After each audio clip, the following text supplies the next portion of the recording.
Hi everyone, it's Aisha Beau here, and today I'm just going to do a Q&A. So I'm keeping it really simple for today's video. As those of you who sent in questions know, I had another video planned for today, but I ended up having to actually push it back to next week. So I decided, why not do a Q&A? I haven't done one in a really long time, and I have so many amazing new subscribers. So first off, I just want to say that I'm feeling really grateful right now.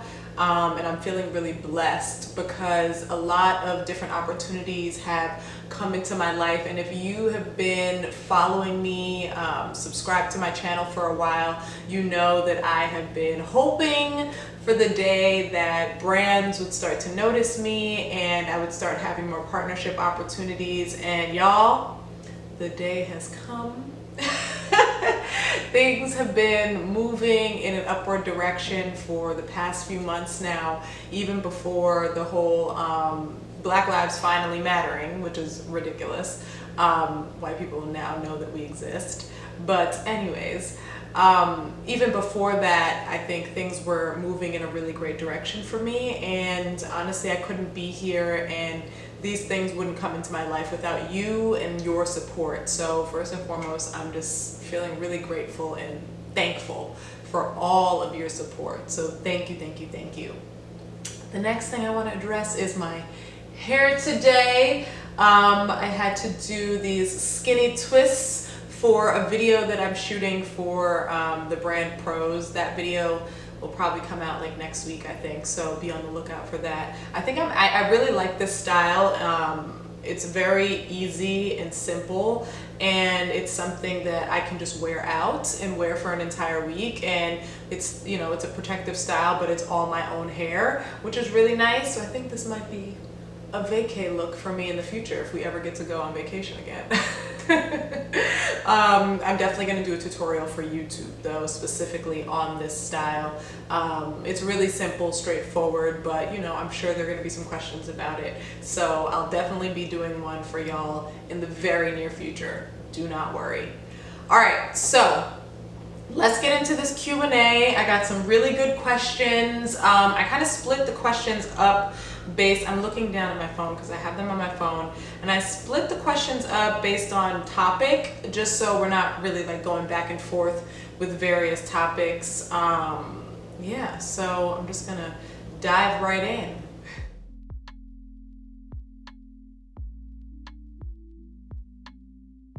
So the first topic that I'm going to address is hair because that was, you know, what I started my YouTube channel on. So I'm gonna answer all the hair questions right now first. So the first question that I had is, how did you maintain your sanity while you were growing your hair out? There are times when I can wash my hair once a week, and then there are times when I have to wait and wash my hair every 2 weeks. It depends on my work schedule and it drives me crazy.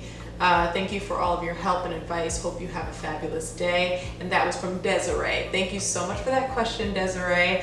I think the thing that really was a shocker for me when I went natural was the fact that it is a lot more maintenance than when I had a relaxer. I think I went into going natural thinking like, oh, it's natural hair, it's gonna be easy. But there's so much work that goes into it. So it's definitely like a test of patience. And I think one of the things that has helped keep me sane, as you asked, is sticking to a routine. I think that has been really helpful for me, knowing that I generally wash my hair on Mondays, usually like on a Monday morning, maybe a Monday evening, depending on how my schedule is. But I usually wash my hair on Mondays. I sometimes wash it on the weekends, but for the most part, I just want my weekends to be for rest and relaxation. So I will do my hair on a Monday, and I know that like every Monday, that's when I'll most likely be doing my hair. That's most likely when my style is gonna be, you know, it's gonna be tired and dry, and it's time for it to be refreshed. So I think sticking to a routine, just so you know mentally, like, all right, this is what I have to do. I deep condition every week. I set out this time to spend several hours doing my hair. And I think once you've like got yourself mentally prepared for it, then then it comes a little bit easier. But obviously, sometimes you really, really, really are not in the mood, and I completely understand. So I think in the times where you are doing your hair, make sure you incorporate something that you enjoy. Maybe that's listening to a podcast, put on some good music so you can twerk while you're doing your twist out. Just make it an enjoyable process, so that you don't have to dread it. The next question is from Renee G, and she actually asked a few questions in the hair section. So Renee asked, which do you like better, a wash and go or a twist out / braid out? I love a wash and go. I think it just looks best on me, personally. Oh, that's my cat's food. It just looks the best on me personally, and I feel like with a wash and go, I'm really showing off my natural curl pattern and my hair texture. But a twist out for me is the best style in terms of keeping my hair healthy and moisturized. Sadly, wash and goes don't keep my hair as moisturized. And the next question Renee asked is, how often do you wash your hair? I try to wash my hair once a week. I try not to wash it too many times a week. This week, actually, I washed my hair 3 times. Because I had a partnership, like I mentioned, with pros, and I had to do 2 different styles this week. So I had my normal wash day, then I had to wash it for one style, then I had to wash it again to do this style. So that was 3 times, but I would never recommend that with anyone. I wash my hair once a week. And the next question she asked is, how often do you trim your hair? And so I try to trim my hair every 6 months, but sometimes I actually take a little bit longer. Sometimes my hair doesn't look that bad after 6 months. Like, it doesn't really need a trim. So I've held off for a little bit longer than 6 months sometimes. But I think it really depends on your hair's needs and when you can start to see your hair looking a little limp, when you start to see a lot of like little beady beads on the end of your hair, you're getting more single strand knots, things like that. That's when you know it's time for you to do a trim. The next question is, what's changed most in your routine since your hair has gotten longer? I think I've definitely become a lot more low maintenance with my hair now that it's longer. I think that because it's longer, I can get away with my hair being a little bit more on like the frizzy side and not looking as like day one perfect or whatever. So I definitely like my lifespan of my hair is much longer now that I have longer hair. So like I'm only washing my hair once a week, whereas when my hair was a lot shorter, I probably washed my hair maybe twice a week because it would look a little bit crazy to me. I mean, now looking back, I probably would have just washed it once a week and I would have embraced the frizz a little bit more.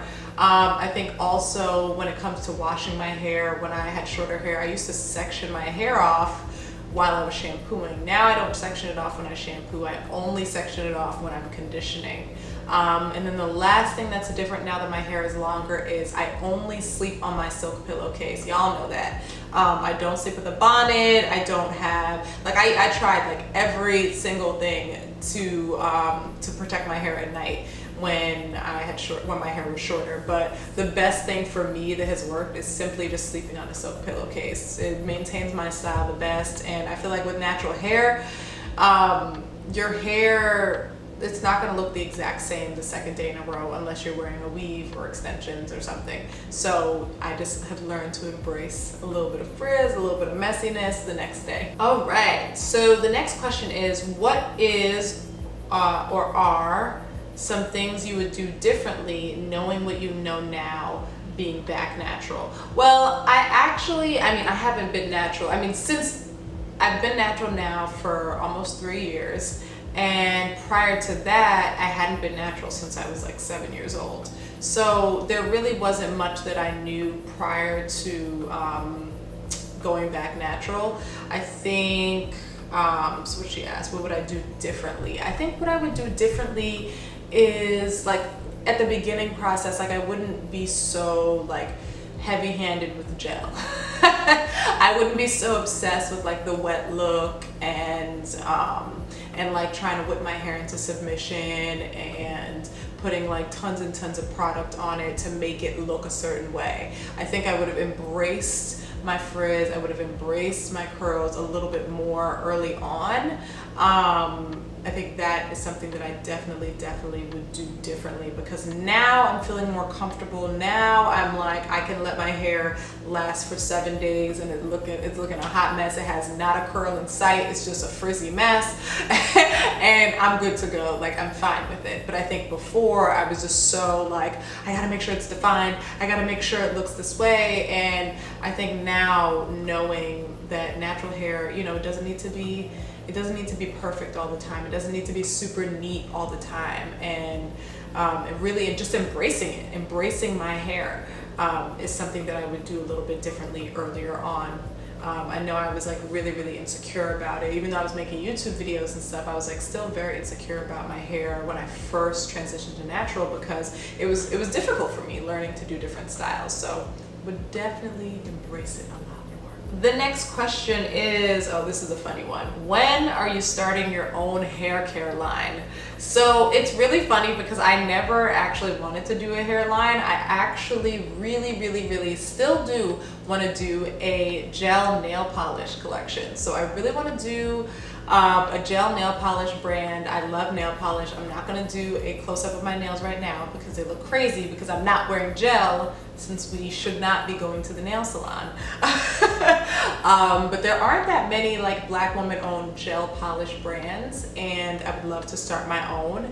As far as a hair care line, I definitely do see that in my future. Anytime soon, no. But I definitely see that down the road, maybe doing a gel, because you know I love my wash and goes, or some type of twisting butter. I think would definitely be on the horizon for me, but not yet. Give me like 5 more years and then I'll start like planning it. The next question is, what types of styles help retain length best? So the last question was from Shaniqua, and then the question before that was from Very Kinky Curly. Okay, so what types of styles help retain length best? What was the key in your journey or routine to healthy hair and retaining length? Was there a light bulb moment? Then that's from Natasha. So I think when it comes to retaining length, it's definitely about a stretch style. So a wash and go is definitely not going to give you the most length. I love it, but it definitely shows the most shrinkage. I think doing a twist out similar to this is definitely going to help you to retain length the most. I think that doing a twist out, braid out, any type of style on blown out hair is definitely going to retain the most length. It's just a hassle going in and like blow drying your hair first, but like I think that if you are someone who is most interested in getting like the maximum length from your hair, I think that it's definitely worth trying doing a blown out style, and you can blow your hair out safely. I did it earlier this week and my hair reverted back and I was completely fine. I actually have a video on blowing my hair out with it's by, is it Conair? No, Revlon. I don't even remember what it is. My Revlon Hair Tools hair dryer that I have in there, and I love that hair dryer so much. It works really well with natural hair, and I have type 4 hair, and it works really well with it. So just as long as you're using a heat protector, I think blowing out your hair and then doing a twist out, or blowing out your hair and doing a braid out, or like a flexi rod set, blowing out your hair is honestly the only way that I see really getting the maximum length in your hair. If you don't want to blow your hair out, you can stretch your hair by doing the banding method. I've personally never done the banding method, but I have seen other people do that, and that's where you twist your hair, and so that it doesn't snap upwards, you loop a hair tie around here, and then like here, and then again down here, so it holds the hair taut so that it doesn't snap back when it dries, and it just stays elongated as it dries. The next question is, oh, and this is also a question by Natasha, and she asked, how did you learn about hair, skin, and makeup? So hair, I definitely learned from my mom and my grandma. My mom did my hair all the time growing up. So every time I did my hair, I was just sitting in her lap on the floor between her legs, and she was doing my hair. So I think seeing her do my hair and from there doing my own hair was really, really helpful. I've always been really good at doing my own hair. Ever since I was younger, and even when I had a relaxer, like my hair didn't look that bad, it didn't look damaged or anything like that, because I was really good at maintaining my hair on my own. And all through college I did my own hair, unless I needed another relaxer, then I would go and get that done. So hair I learned from my mom. Makeup, it's funny because leading up to my senior prom, my mom actually had a friend who worked at MAC, and she had me go in and see him, and he gave me like a makeup tutorial, and he just showed me what like different makeup products were for. Like, this is blush, this is eyeliner, this is eyeshadow, this is how you put this on, this is the type of brush you use for this, etc., etc. And so I've always had like a basic understanding of makeup, and then along the way I've just figured it out myself. I'm still not perfect, like I'm not a makeup artist, so I can't do like a cut crease and like crazy eyeshadow or anything like that, but I'm getting better. I'm definitely getting better. Oh, and then skincare. As far as skincare goes, lots of reading, research. I used to read a lot of magazines back in the day, and I would always like pay a lot of attention to the beauty section of a magazine and read all of the skincare tips that they have. I actually used to, when I worked in PR, I had a number of different skincare clients, and so I remember having to learn information like about the different types of skincare and the products and the ingredients that they used. So that has also been helpful for me in my skincare journey, and also sharing information with other people on skincare. The last question as it pertains to hair and beauty is, will you ever flat iron your hair? Oh my gosh, and this is from Videsdra. I will. I will. The other day when I blew my hair out, my hair was looking real long, and I was like, oh my gosh, I just want to see the real length. I want to see the real length. So I think I'm actually gonna flat iron it this winter. So be ready. I found a hair stylist who says that she can do it and make sure that my hair reverts back afterwards. So pray for me. But I think I might do it this winter. But we'll see, because I always check it out. So we will see, but it's coming soon. And I will definitely document it and put up a video so that everyone can see it as well.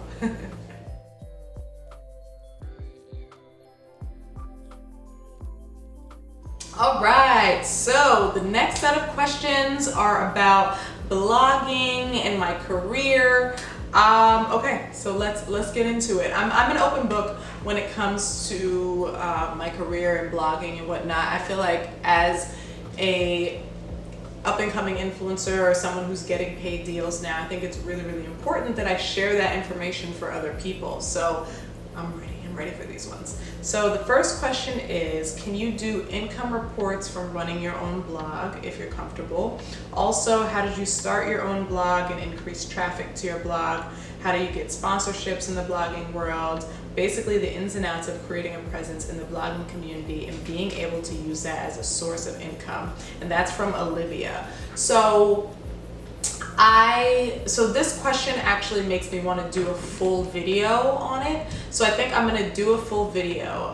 For the sake of time, I'm not going to get like too deep into everything, but I'm going to give you like a broad overview so that, you know, people don't turn off the video who aren't interested. But Olivia, I will do a separate video on everything, breaking everything down. So the first question you asked is, can you do income reports from running your own blog? And I think with that, as it pertains to income, I have a multiple streams of income as a blogger. So on my blog, the way that I get paid with my blog, I don't run any ads on my blog, but I do different partnerships with brands. So I'll work out brand partnerships where they pay me to do a post on my blog about their brand, their product, their services. So that is one source of income. Another is on YouTube. So because my channel now is, I don't remember if it's like above 1,000, I think it's if you get like above 1,000 or something. It's a certain amount of hours actually. It's a certain amount of hours watched. That's when YouTube then starts to put ads on your videos. And so I get a check every month from YouTube based off of the amount of like watch time that you all spend. So every time you guys watch my videos and actually watch the ads, I get like a small percentage of that. So I get a little bit of payment from YouTube for that every single month.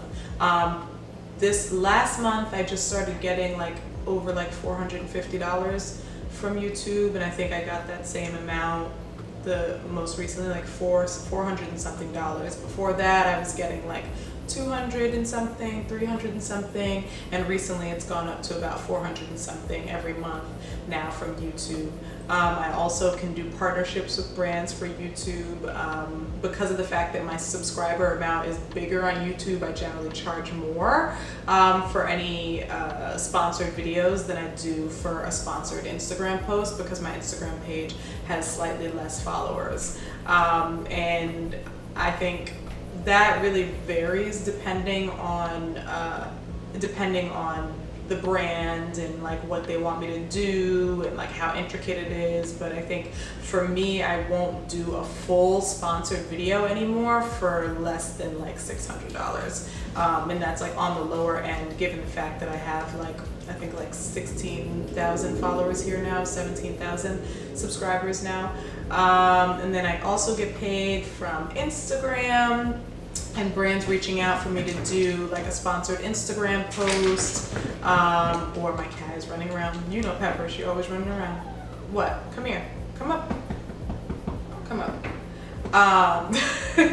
So if they want to like have an in-feed post, and I usually won't do an in-feed post for less than like $300 now, maybe $250 depending on the brand, and then get paid for Insta stories, probably around like 100, 150 for Insta stories. Like it really depends. I can go through an entire breakdown depending on like everything and like how I come up with these figures and these numbers, but you know, that's for a whole other video.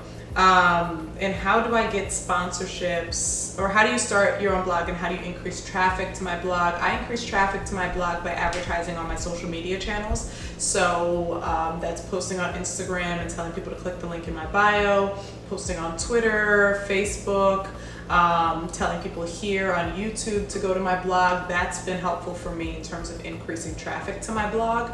Also, one thing that was very helpful was contributing to other media outlets. So when I started writing for other publications and they link back to my website, that goes directly to my blog. So all those people who are reading that article on this other website are going to go now to my blog to see more of my work and see a little bit more about me. So that helps to link back. I think that brings the biggest traffic. Facebook brings a lot of great traffic to my blog, and so does Twitter. Instagram is a little bit more difficult because obviously it's like a photo platform and it has to be real good for you to get people off of Instagram onto your blog. And then the last thing you asked is getting sponsorships. So I used to actually go and pitch brands. So I have a media kit that has all the information, my stats, background information on like how many views, clicks, comments, likes, everything.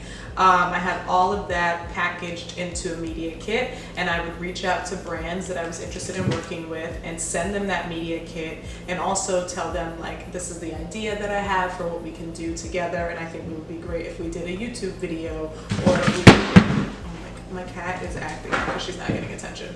A YouTube video or Instagram post. It really depends on what the brand is. But these days I've actually been really, really fortunate because almost on like a daily basis, brands are reaching out to me to work together and to partner together. And I owe that to the fact that I have really, really gotten strict about like how I shoot my photos on my Instagram page and making sure that everything is really aesthetically pleasing and put together really nicely.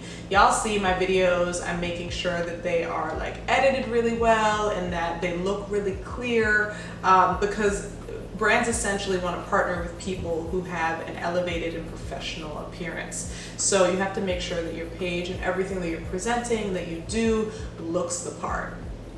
So the next question is, were you scared to start your YouTube channel? Yes, I was. I was definitely scared to start my YouTube channel. My mom convinced me to start YouTube because she is someone who watches a lot of YouTube videos and she knows all of the YouTube stars.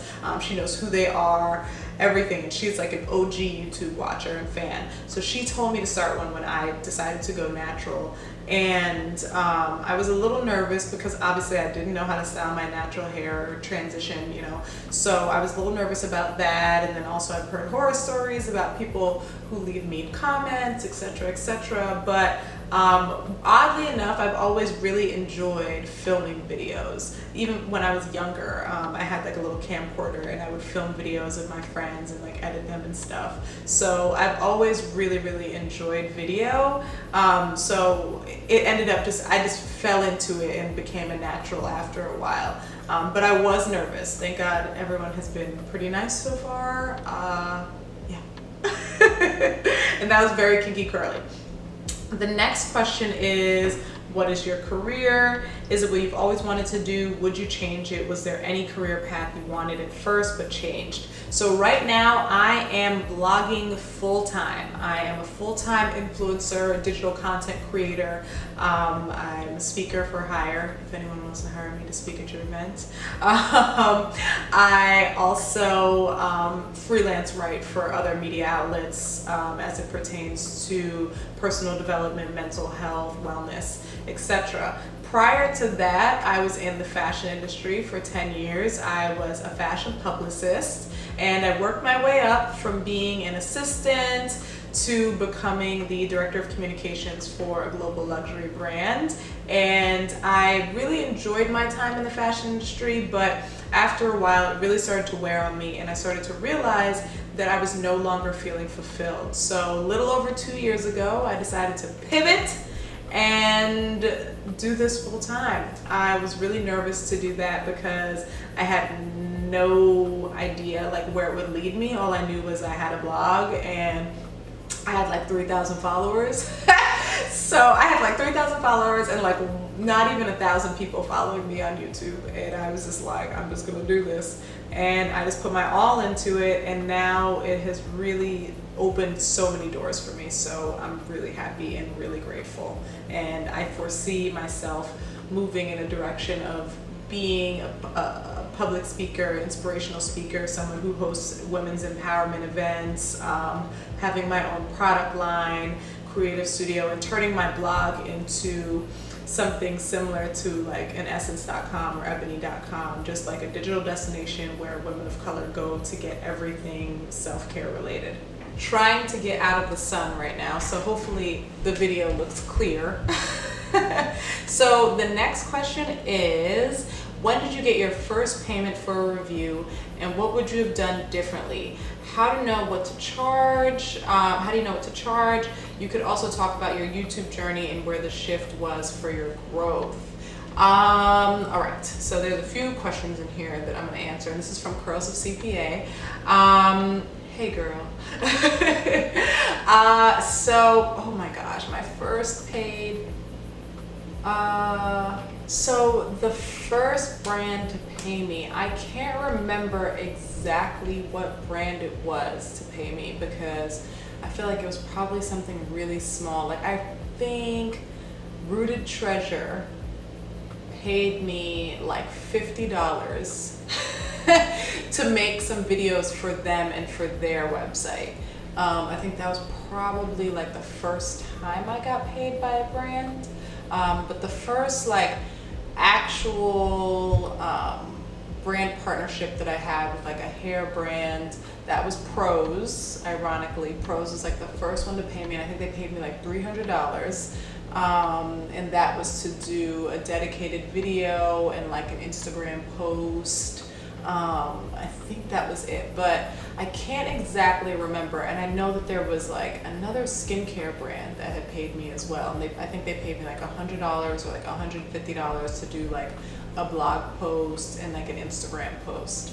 And the skincare brand, they had reached out to me, but Pros, I saw them and I reached out to them, and then we were able to make that partnership work. And that was back in 2018. That was my first one, and it took me a few years actually. I didn't get paid until well, Rooted Treasure had paid me before I went out on my own, but I didn't get paid until I went out on my own, and I was like really like hustling to do this. But things shifted for me on YouTube. Crazy enough, it was last summer. So I had been like, you know, gaining a little bit more momentum slowly but surely here and there. But the big, huge shift for me was last summer, when I posted my wash and go video. I posted my summer wash and go routine, and I don't know what type of algorithm, like, I don't know what happened, but it all of a sudden like blew up all over YouTube, and that was when I started to get an influx of people following me. So if you're, you know, a natural hair YouTuber, I would say do a wash and go video. I always do a lot of tags. I make sure my tags are super specific, so that anyone can find my page. And also in terms of titles, I try to make my titles as straightforward as possible, because essentially YouTube is a search engine. So people aren't going to be searching like, I don't know, like Pretty in Pink or like Aisha's birthday party. Like, no, I think it's better to do wash and go tutorial, type 4 hair, define twist out tutorial, easy braid out tutorial for short hair. Like things that are very, very straightforward have always worked really well for me and helped me in terms of SEO and popping up very easily. I think things definitely took a turn once my hair got longer, which is very unfortunate. I think more people started to notice my page once my hair was a little bit longer, but that helped because my older videos of my hair when it was shorter are now getting a lot more hits because of the traffic that I have currently. So with YouTube, I think the biggest thing is really just like sticking in there and just being consistent. Being really consistent is super important. So I would say if you're posting, make sure you're posting once a week. Make sure that your audience knows who you are, and that you're here to stay. So I even feel bad when I miss 1 week. Like last week I missed it and I was like, I have to post something this week because I don't want y'all to think that I fell off the face of the earth. But I think the biggest thing I could say to you is just being consistent, and also trying to find ways to differentiate yourself when you're advertising about your YouTube channel on Instagram, because there are a ton of natural hair YouTubers, and I think there are a lot of women who just have like neck up pictures on Instagram. So I think trying to diversify the way that you present yourself is very helpful as well, and maybe doing some video on Instagram so that then people are led over to your YouTube channel. But again, I can do a whole video on that. I would keep that in mind. Thank you, my love.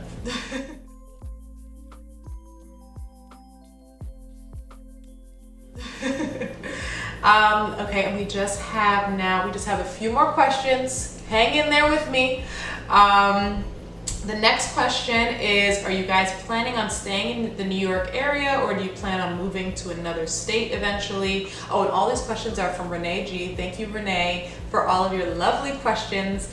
I really appreciate it, and I feel like you have definitely kickstarted some great conversations with these. So, are we planning on moving? So right now we're in New Jersey, right outside of New York City, and we do plan on staying in this area for the time being, unless some for some reason our careers bring us to another place. LA would be nice to live for like a year because I hate the cold weather, and I think it would be nice to just like experience that and experience a more laid back lifestyle. I've also been thinking a lot about Atlanta lately because again, I love the warm weather. Also, I want a nice big house for not that much money. So I think Atlanta or LA would probably be on my list. Way down the line, when me and my fiance retire, maybe we'll move to New Orleans. We love New Orleans so much. I would love to have a home there that I can just retreat to every so often.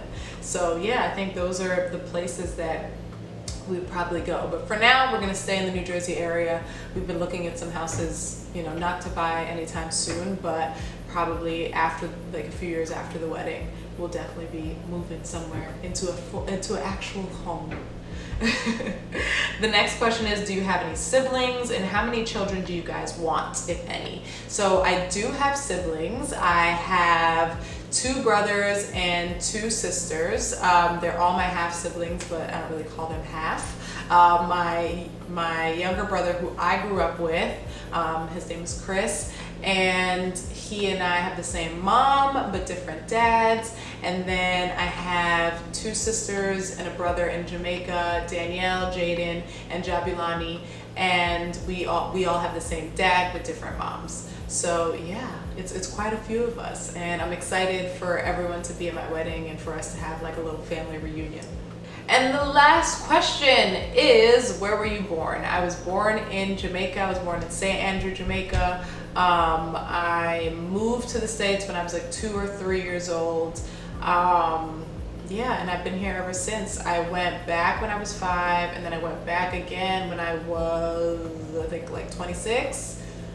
Yeah, like 25 or 26. Yeah, and I have not been back in a few years. I want to go back, but something always happens, and then I can't make it. So hopefully I can go back soon. My dad lives there with my other siblings, so I would love to go back soon. I also would love to show Jamaica to David because he really wants to go there and experience it. So hopefully. So that concludes my summer Q&A video. I hope that you enjoyed this video, learned something new about me, and were entertained. If you made it all the way to the end, thank you so much for rocking with me. Thank you for supporting me as always. Let me know what your thoughts are in the comment section below. You can keep the questions going. You know, I love to reply to comments, so feel free to shoot me a line in the comments section. And if you like this video, be sure to give it a thumbs up and hit that subscribe button and that bell icon so you know my next video goes live. All right, thank you so much for watching. I appreciate you. Have a great day.